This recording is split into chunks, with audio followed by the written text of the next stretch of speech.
राम राम बच्चों।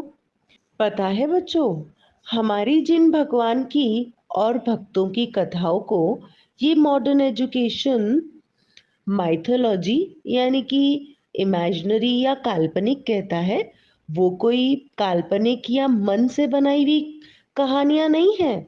वो शास्त्र सम्मत और बिल्कुल पक्की और सच्ची कथाएं हैं जो भगवान ने इस धरती पर आकर लीलाएं की हैं और जो भगवान ने खुद अपने मुख से हमें ज्ञान देने के लिए इन शास्त्रों में लिखी है।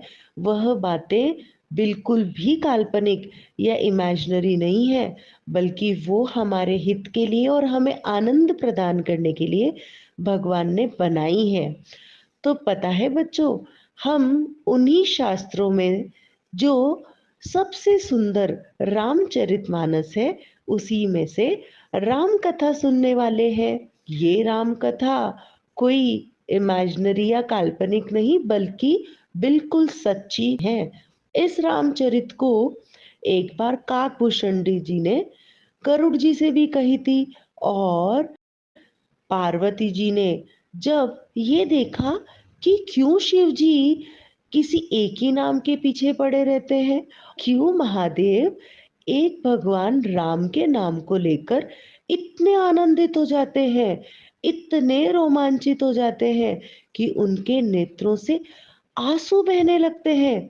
तब जब पार्वती जी ने बहुत रिक्वेस्ट किया, तब शंकर भगवान ने उन्हें भगवान राम की यही कथा सुनाई। और पता है, याज्ञवल्क्य जी जब भरद्वाज मुनि के पास गए, तब भरद्वाज जी ने भी यही क्वेश्चन किया कि जो नाम महादेव शंकर जी को इतना आनंद प्रदान करता है, भला उस नाम में ऐसा क्या जादू है, आप हमें भी बताइए।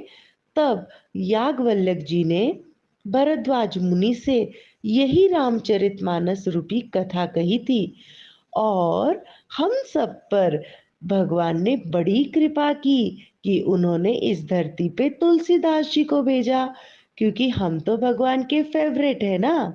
इसीलिए तुलसीदास जी ने बहुत ही सिंपल लैंग्वेज में रामचरितमानस को हम सब के लिए अवेलेबल किया है।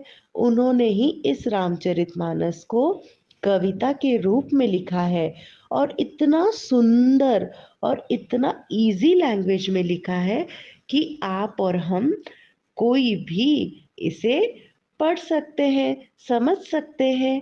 तो बच्चों, हो जाओ तैयार, क्योंकि अब डायरेक्ट रामचरितमानस से राम कथा आ रही है आपके द्वार। नारायण नारायण, नारायण नारायण।